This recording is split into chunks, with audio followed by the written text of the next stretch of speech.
Senang sekali boleh bersama-sama kembali dengan Bapak Ibu yang selalu semangat dan antusias. Amin. Karena ada Tuhan di dalam hidup kita.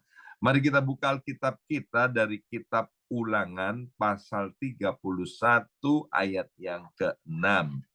Ulangan pasal 31 ayat yang ke-6 ini ayat yang luar biasa ya.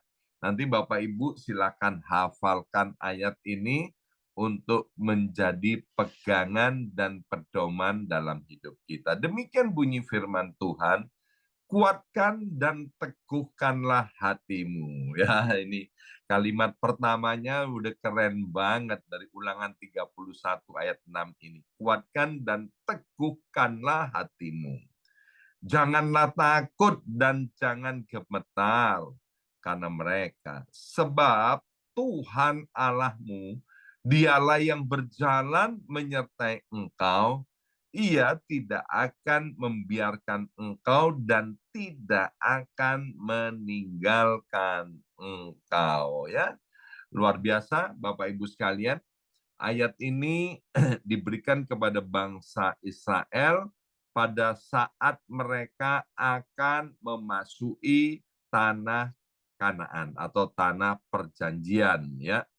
Di mana orang Israel ini kita tahu mereka 430 tahun hidup di Mesir sebagai budak, sebagai orang yang mengerjakan dan membuat batu bata.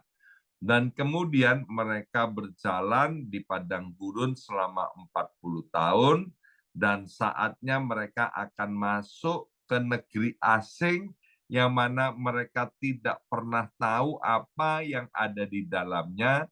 Selain mana 40 tahun sebelum masuk mereka sudah mengutus 12 pengintai, di dalamnya termasuk Yosua dan Kaleb untuk mengintai tanah Kanaan itu seperti apa. Kita tahu bahwa di tanah Kanaan itu tanah perjanjian, anggurnya besar-besar, tetapi orangnya juga besar-besar. Dikatakan di situ orangnya seperti raksasa, ya. Itu membuat mereka deg-degan Bapak Ibu sekalian ya, bukan deg-degan apa, deg-degan takut ya. Mereka takut sekali gimana nanti mereka akan ada di tanah Kanaan ya. Nah, kemudian timbullah ayat ini yang dikatakan kuatkan dan teguhkan hatimu, jangan takut dan jangan gentar. Sebab Tuhan Allahmu dialah yang berjalan menyertai engkau dan dijamin bahwa Tuhan tidak akan membiarkan engkau dan tidak akan meninggalkan engkau. Saya masih ingat sekali bagaimana ketika anak-anak saya masih kecil, Bapak Ibu sekalian, mau masuk sekolah di hari pertamanya. Ya, mamanya, papanya ikut mengantar. Ya, dan kemudian kita melihat di situ juga banyak anak-anak yang menangis sebelum mereka masuk kelas. Mereka takut sekali, mereka nggak mau ditinggal oleh papa mamanya. Tapi para orang tua yang mengantar anak-anaknya, dia bilang begini, jangan takut nak, ya papa, mama itu terus menjagai kamu ya. Kamu masuk nanti papa mama ngintip dari jendela ya. Dan ketika anaknya masuk ke dalam kelas, dia lihat di jendela ada wajah bapaknya, ada wajah mamanya nongol, maka anak itu hatinya mulai tenang. Nah, Bapak Ibu sekalian, tidak seorang pun yang tahu apa yang akan terjadi di waktu-waktu yang akan datang, Bapak Ibu sekalian. Waktu yang akan datang itu bisa berbicara 1 menit yang akan datang, 1 jam yang akan datang, 1 hari yang akan datang, 1 minggu, 1 bulan, 1 tahun. Tak seorang pun di antara kita tahu apa yang akan terjadi ke depannya. Nah, seperti Tuhan berbicara kepada orang-orang Israel Hari ini Tuhan juga mau berbicara kepada setiap kita, ya, bahwa kehadiran Tuhan itu memberikan keberanian yang luar biasa untuk kita menghadapi mungkin ada namanya musuh, rintangan atau tantangan yang ada di depan kita. Ayat ini memberikan janji penghiburan kepada setiap kita bahwa Tuhan itu sekali-kali tidak pernah meninggalkan kita dan juga waktu di masa-masa sulit. Kalau dunia ada uang abang sayang, tak ada uang abang ditendang, ya. Kalau everything is going well, semua dalam keadaan baik, maka banyak orang yang mau dekat bersama-sama dengan kita. Tapi waktu kita susah, waktu kita terpuruk, maka teman-teman atau ada orang-orang di sekitar kita yang kemudian mundur secara teratur, meninggalkan kita. Kenapa? Karena mereka takut direpotin, ya. Tapi Tuhan tidak, Bapak Ibu sekalian. Di tengah-tengah setiap musim kehidupan kita, seperti pujian tadi yang kita nyanyikan, bahwa Tuhan itu ada di dalam kehidupan kita. Nah, yang pertama, jaminan daripada firman Tuhan hari ini, Ulangan 31 ayat yang ke-6, bahwa Tuhan itu menyertai kita di setiap langkah kehidupan kita. Dalam kitab Bilangan dikatakan bahwa Tuhan Allah itu bukan manusia, bahwa Tuhan itu berfirman dan Tuhan itu pasti menggenapi dan menepatinya. Kita tahu Bapak Ibu sekalian bahwa Tuhan kita adalah Allah yang Maha Hadir, ya. Bahkan di dalam Mazmur pasal 23 itu adalah Mazmur Daud yang berkata Tuhan adalah gembalaku. Maka salah satu ayat di dalam Mazmur 23 itu berkata, sekalipun aku berjalan dalam lembah kekelaman, aku tidak takut bahaya, sebab Engkau Tuhan besertaku, kata Daud. Daud seorang anak muda, dia menggembalakan kambing dombanya cuma 2-3 ekor, ya. Dia membawa kambing dombanya ke padang yang berumput hijau. Untuk mencapai padang yang berumput hijau, berkali-kali dia harus melewati lembah-lembah yang curam. Daud sebagai seorang anak muda, dia tidak pernah meninggalkan domba-dombanya.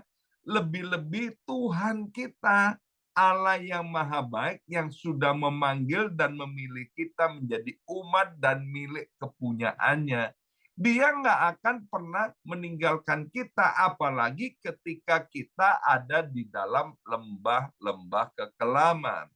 Matius pasal 28 ayat 20 dengan jelas Tuhan Yesus berkata bahwa aku menyertai kamu senantiasa sampai kepada akhir zaman. Sampai kapan Tuhan Yesus menyertai kita, Bapak Ibu sekalian?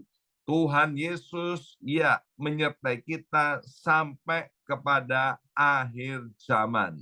Namanya, julukannya adalah Yehova Nisi, Tuhan panji-panji kemenangan kita, ya. Dia akan mengerjakan apa yang tidak bisa kita kerjakan, apa yang bisa kita kerjakan Tuhan mau kita yang mengerjakannya. Ketika kemudian ada di depan, ya, kita lihat bagaimana bangsa Israel ketika masuk ke tanah Kanaan, Bapak Ibu sekalian, yang mereka menghadapi tembok Yeriko yang begitu kokoh. Tapi karena penyertaan Tuhan sedemikian rupa, ya, maka tembok Yeriko itu pun dengan campur tangan Tuhan, tembok yang begitu kokoh, yang begitu kuat, yang begitu besar itu bisa diruntuhkan.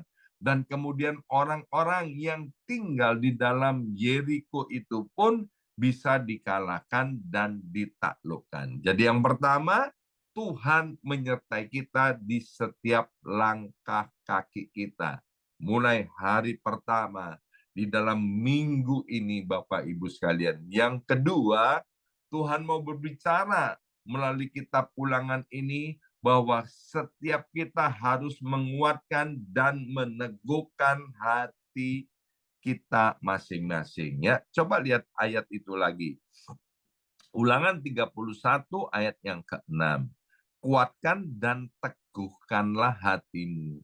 Saya selalu berulang-ulang mengatakan bahwa setiap kata yang diakhiri atau ditambah dengan lah itu adalah perintah Tuhan. Tuhan memerintahkan kepada kita agar supaya kita menguatkan dan meneguhkan hati kita masing-masing. Jadi bukan Tuhan yang menguatkan, tapi Tuhan mau kita sendiri menguatkan dan meneguhkan hati kita. Untuk apa Tuhan memberikan perintah seperti itu? Yaitu supaya kita berani untuk menghadapi segala situasi yang ada di depan kita. Kemarin hari Kamis, ya, yel-yel yang disampaikan oleh Coach Haryanto Kandani luar biasa, ya kan? Berserah, yes. Menyerah, no, ya kan? Terserah, orang nggak punya pengertian, ya. Jadi kita nggak boleh menyerah, never give up, amin.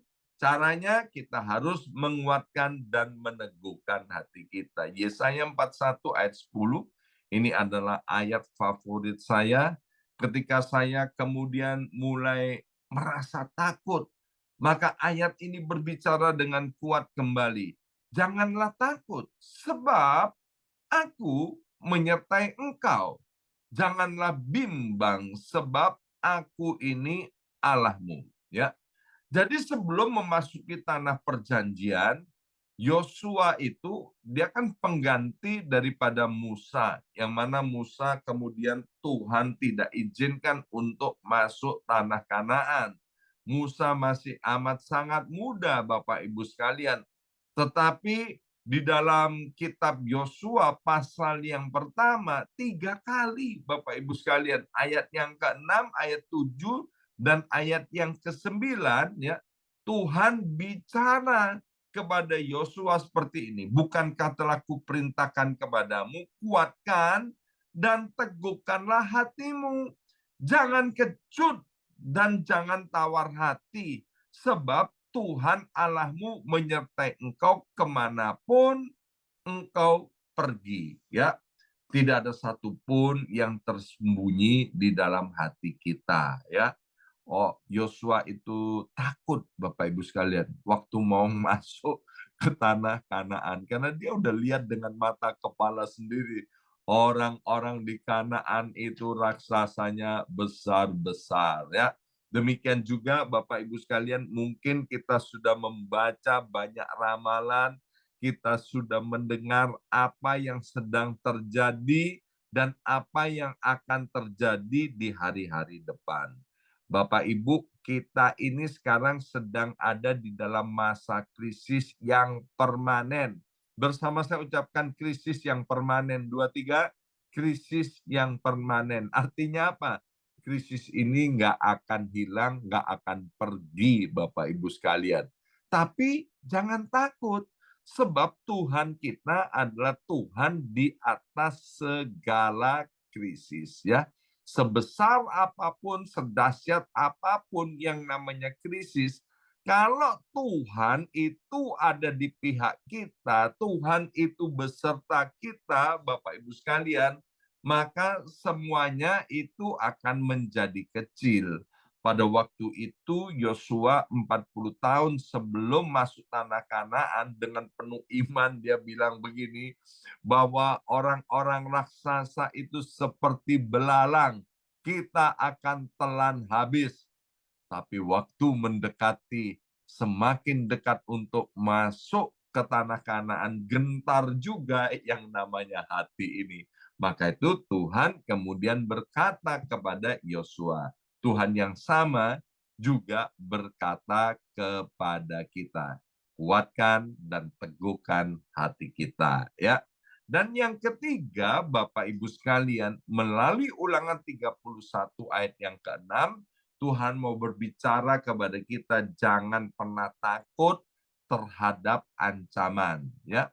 Dalam satu ayat firman Tuhan di Alkitab mengatakan, apa sih yang bisa diperbuat oleh manusia kepada kita?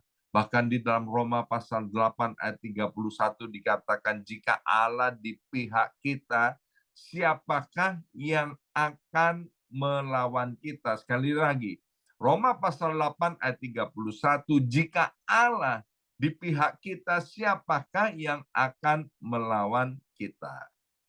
Kita tahu kemudian Yosua dan Kaleb benar-benar mereka dapat menelan habis itu para belalang, ya. Bahkan dikatakan Kaleb pada waktu itu usianya sudah 80 tahun atau baru 80 tahun umurnya, ya. Tapi para raksasa itu berhasil dikalahkan. Bukan karena Kaleb yang hebat, bukan karena Yosua yang hebat, tapi yang hebat adalah Tuhan yang menyertai Kaleb, Tuhan yang menyertai Yosua. Yang hebat adalah Tuhan yang menyertai setiap kita. Amin. Namanya Yesus Kristus Tuhan. Waktu Daud yang tidak punya pengalaman perang, yang masih imut-imut, ketika dia harus menghadapi Goliat ahli perang, raksasa postur tubuhnya, tak ada seorang pun yang berani menghadapi Goliat, tetapi Daud dengan gagah perkasa, dia berani menghadapi Goliat. Dia nggak takut terhadap ancaman, dia tak takut terhadap hinaan-hinaan yang disampaikan oleh orang-orang Filistin itu. Dan kita lihat akhirnya apa yang terjadi, Goliat itu dikalahkan, ya. Bukan karena Daud yang hebat, tapi karena Tuhan yang hebat, ya. Dan yang keempat, Bapak Ibu sekalian, dari Ulangan pasal 31 ayat yang ke-6, bahwa Tuhan itu adalah kekuatan kita. Maka itu jangan sandarkan kekuatan kita kepada kehebatan kita, kepada kecerdasan kita, kepada kepandaian kita, atau jangan pernah sandarkan kekuatan kita kepada uang, ya. Semuanya itu terbatas, semuanya itu nggak kuat amat, Bapak Ibu sekalian. Tetapi waktu kita menyandarkan kekuatan kita kepada Tuhan, Bapak Ibu sekalian, maka kemudian kita akan menjadi kuat dan teguh. Rasul Paulus berkata di dalam 2 Korintus pasal 12 ayat yang ke-9, cukuplah kasih karuniaku bagimu, sebab justru dalam kelemahanlah kuasaku menjadi sempurna. Jadi waktu itu Rasul Paulus dalam keadaan lemah, dia datang kepada Tuhan, ya. Dan Tuhan berbicara, justru di dalam kelemahanlah kuasaku menjadi sempurna. Bapak Ibu sekalian, bersyukurlah ketika kalau kita merasa lemah. Tapi celakalah kalau kita merasa hebat dengan kekuatan kita sendiri atau dengan apa yang kita andalkan. Saya mau kasih tahu, di atas muka bumi ini tidak ada yang kekal, tidak ada yang kuat selain Tuhan kita.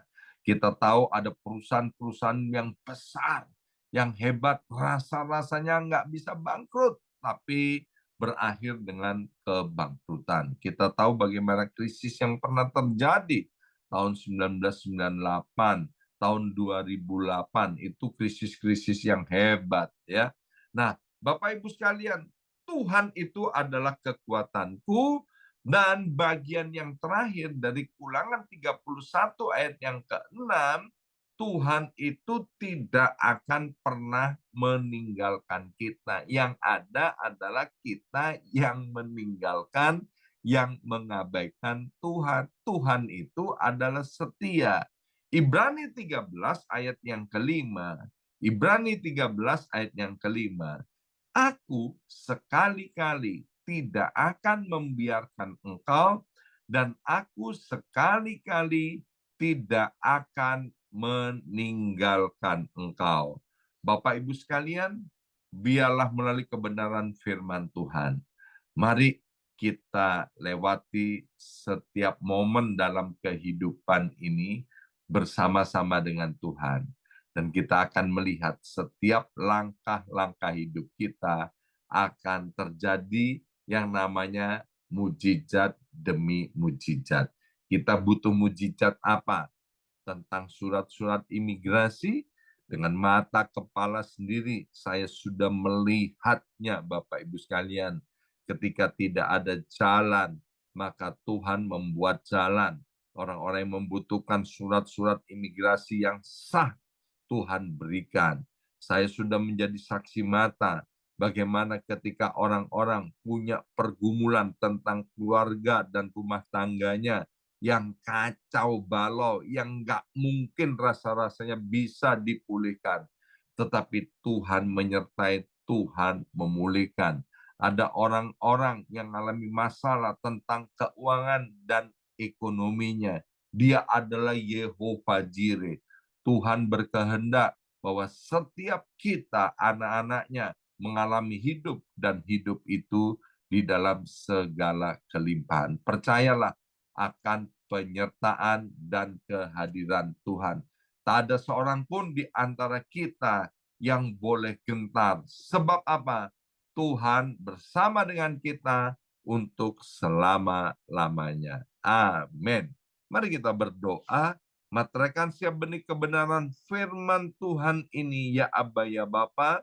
Kami tahu ini adalah firman Tuhan yang dahsyat, yang membekali kami, dan kami sangat tahu dan yakin bahwa di depan ada banyak mujizat, perkara-perkara besar, berkat-berkat yang luar biasa, yang Tuhan sudah sediakan bagi kami semua. Dalam nama Yesus kami sudah berdoa. Haleluya. Amin, amin, amin.